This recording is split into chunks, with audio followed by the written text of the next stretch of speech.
Episode 1.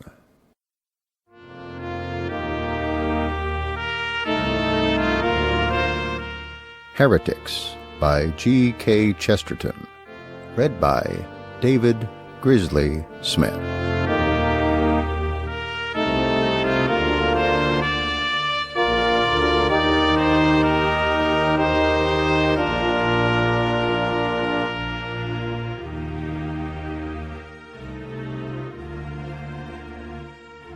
Part 1. Introductory remarks on the importance of orthodoxy.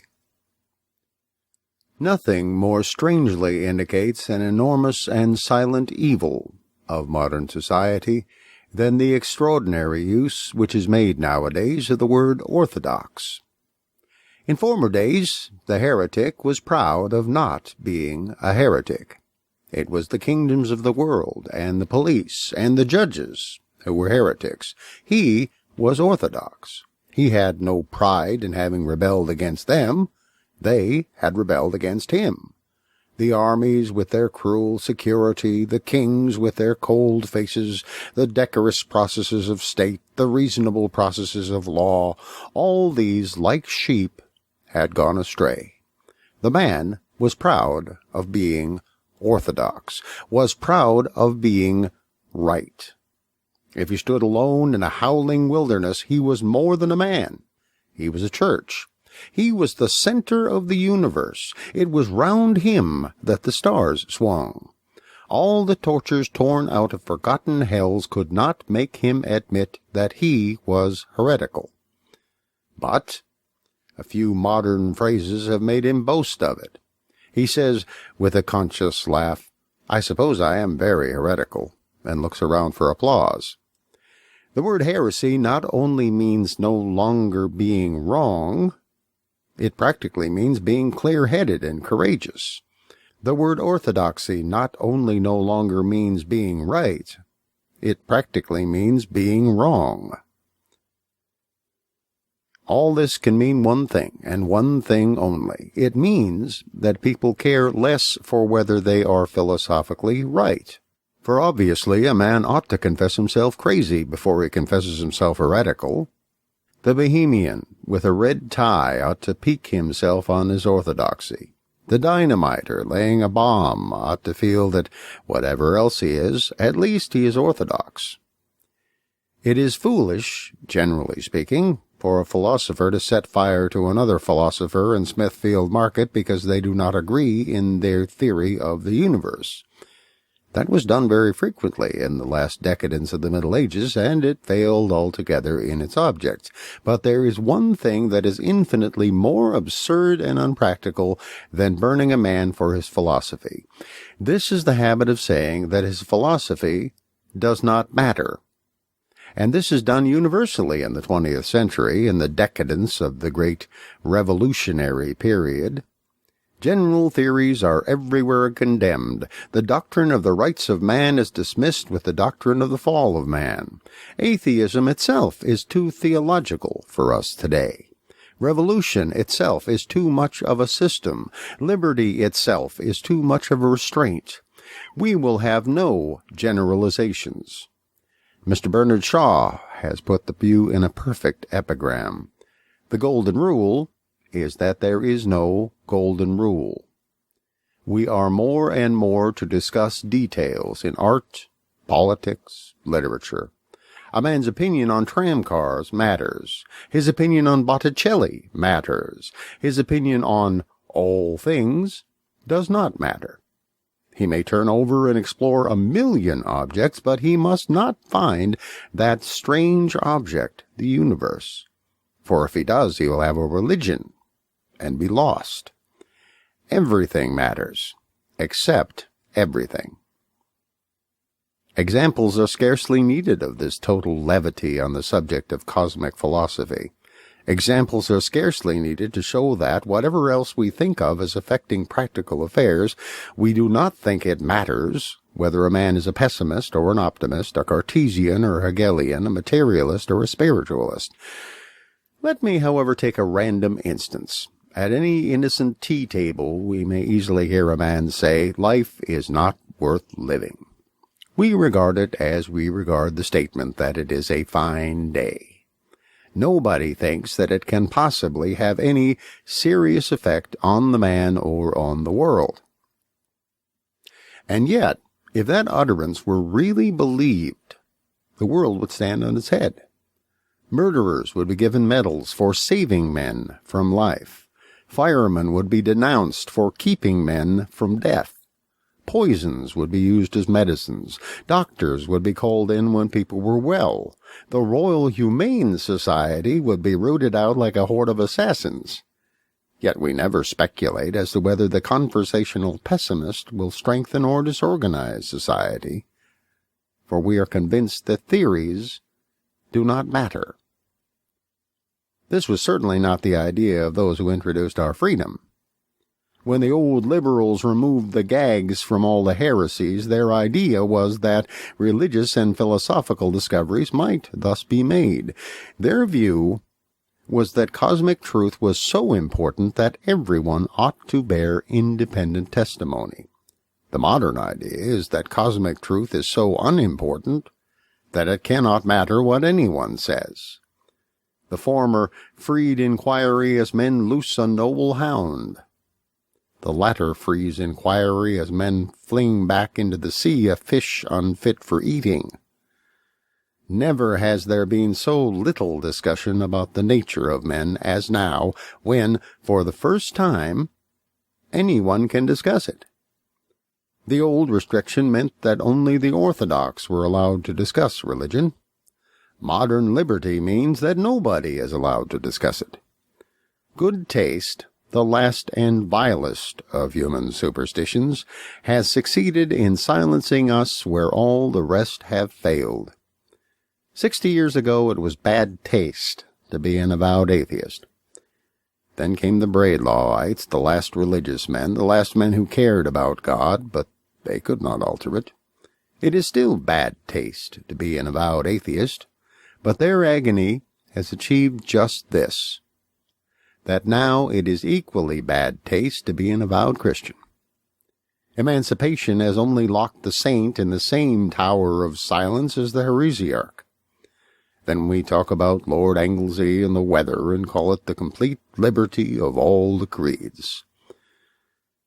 But there are some people, nevertheless, and I am one of them, who think that the most practical and important thing about a man is still his view of the universe.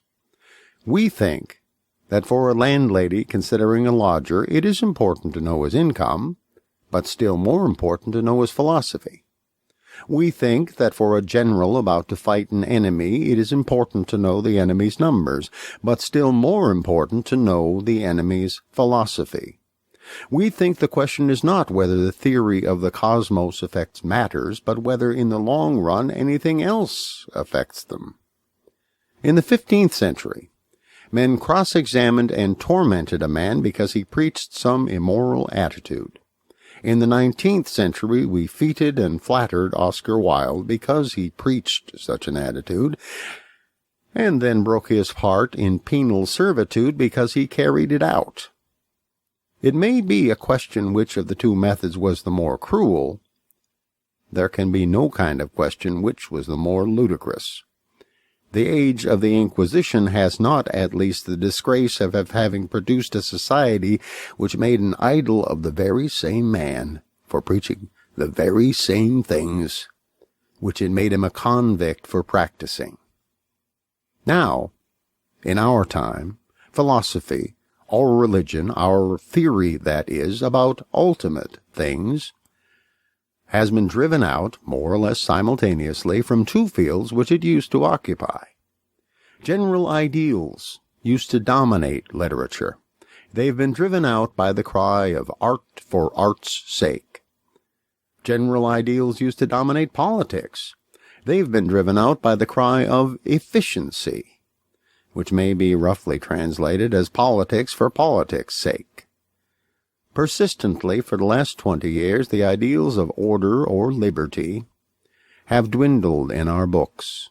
The ambitions of wit and eloquence have dwindled in our parliaments. Literature has purposely become less political. Politics have purposely become less literary. General theories of the relation of things have thus been extruded from both. And we are in a position to ask, what have we gained or lost by this extrusion? Is literature better? Is politics better for having discarded the moralist and the philosopher? When everything about a people is for the time growing weak and ineffective, it begins to talk about efficiency. So it is that when a man's body is a wreck, he begins for the first time to talk about health. Vigorous organisms talk not about their processes, but about their aims. There cannot be any better proof of the physical efficiency of a man than that he talks cheerfully of a journey to the end of the world. And there cannot be any better proof of the practical efficiency of a nation than that it talks constantly of a journey to the end of the world, a journey to the judgment day and to the New Jerusalem. There can be no stronger sign of a coarse material health than the tendency to run after high and wild ideals. It is in the first exuberance of infancy that we cry for the moon. None of the strong men in the strong ages would have understood what you meant by working for efficiency. Hildebrand would have said he was working not for efficiency, but for the Catholic Church. Danton would have said he was working not for efficiency, but for liberty, equality, and fraternity.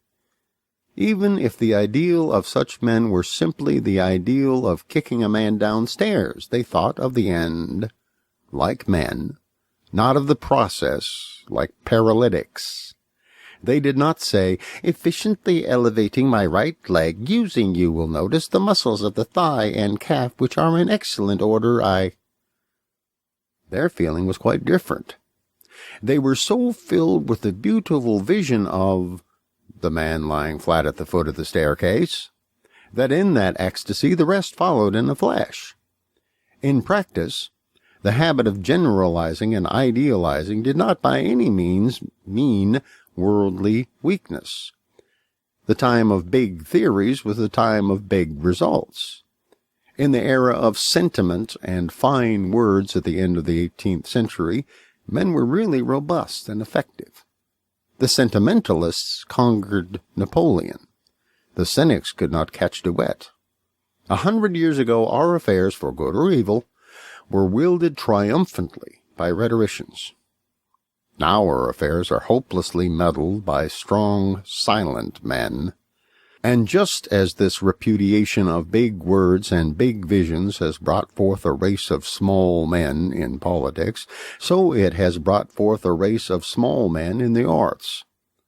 Our modern politicians claim the colossal license of Caesar and the Superman, claim that they are too practical to be pure and too patriotic to be moral.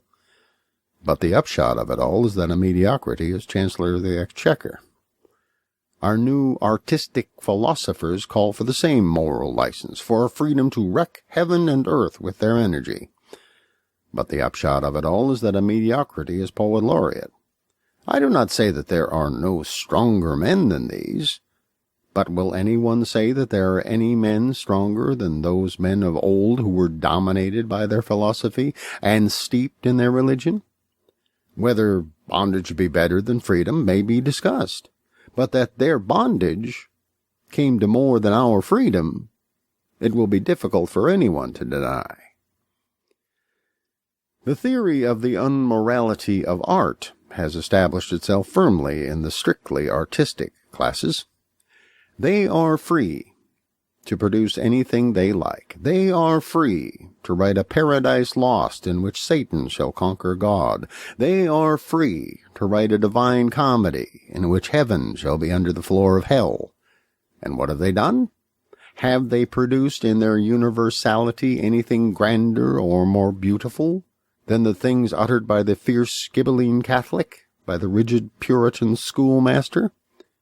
We know that they have produced only a few roundels. Milton does not merely beat them at his piety, he beats them at their own irreverence. In all their little books of verse you will not find a finer defiance of God than Satan's, nor will you find the grandeur of paganism felt as that fiery Christian felt it who described Farinata lifting his head as in disdain of hell. And the reason is very obvious. Blasphemy is an artistic effect because blasphemy depends upon a philosophical conviction. Blasphemy depends upon belief, and is fading without it. If anyone doubts this, let him sit down seriously and try to think of blasphemous thoughts about Thor. I think his family will find him at the end of the day in a state of some exhaustion. Neither in the world of politics nor that of literature, then, has the rejection of general theories proved a success. It may be that there have been many moonstruck and misleading ideals that have from time to time perplexed mankind, but assuredly there has been no ideal in practice so moonstruck and misleading as the ideal of practicality. Nothing has lost so many opportunities as the opportunism of Lord Rosebery. He is indeed a standing symbol of this epoch, the man who is theoretically a practical man, and practically more unpractical than any theorist. Nothing in this universe is so unwise as that kind of worship of worldly wisdom. A man who is perpetually thinking of whether this race or that race is strong, or whether this cause or that cause is promising, is the man who will never believe in anything long enough to make it succeed. The opportunist politician is like a man who should abandon billiards because he was beaten at billiards, and abandon golf because he was beaten at golf. There is nothing which is so weak for working purposes as this enormous importance attached to immediate victory. There is nothing that fails like success. And having discovered that opportunism does fail, I have been induced to look at it more largely, and in consequence to see that it must fail. I perceive that it is far more practical to begin at the beginning and discuss theories. I see that the men who killed each other about the orthodoxy of Humuzin were far more sensible than the people who were quarreling about the Education Act. For the Christian dogmatists were trying to establish a reign of holiness, and trying to get defined, first of all, what was really holy. But our modern educationists are trying to bring about a religious liberty without attempting to settle what is religion or what is liberty. If the old priests forced a statement on mankind, at least they previously took some trouble to make it lucid. It has been left for the modern mobs of Anglicans and nonconformists to persecute a doctrine without even stating it. For these reasons, and for many more, I for one have come to believe in going back to fundamentals. Such is the general idea of this book. I wish to deal with my most distinguished contemporaries, not personally, or in a merely literary manner, but in relation to the real body of doctrine which they teach. I am not concerned with Mr. Rudyard Kipling as a vivid artist or a vigorous personality. I am concerned with him as a heretic, that is to say, a man whose view of things has the hardihood to differ from mine. I am not concerned with Mr. Bernard Shaw as one of the most brilliant and one of the most honest men alive. I am concerned with him as a heretic, that is to say, a man whose philosophy is quite solid, quite coherent, and quite wrong. I revert to the doctrinal methods of the 13th century, inspired by the general hope of getting something done. Suppose that a great commotion arises in the street about something, let us say a lamppost, which many influential persons desire to pull down. A gray-clad monk, who is the spirit of the Middle Ages, is approached upon the matter, and begins to say in the arid manner of the schoolmen, "Let us first of all consider, my brethren, the value of light. If light be in itself good, At this point, he is somewhat excusably knocked down.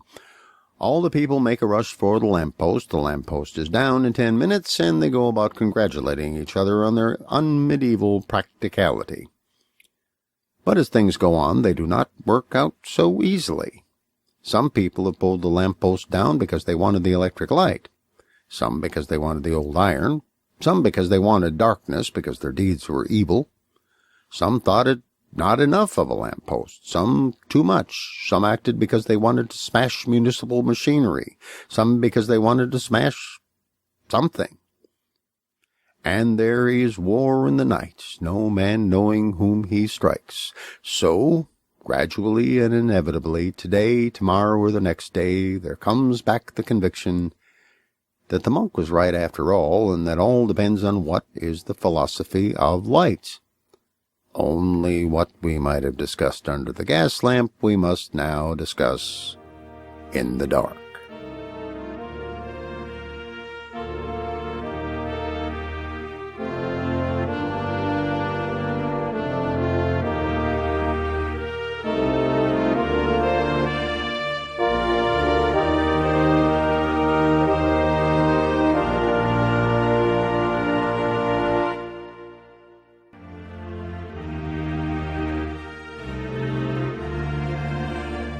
Thank you for listening to Heretics, written by G.K. Chesterton in about 1905, read by David Grizzly Smith in about 2009. Theme music for this book is Thaxted, written by Gustav Holst in 1921, arranged by Kevin MacLeod in 2006. This recording is released under a Creative Commons Attribution, Non-Commercial, No Derivatives 3.0 license. Your comments are appreciated, and please share this recording with your friends. But share the whole recording, don't sell it, and tell people where you found it and who created it. Thank you.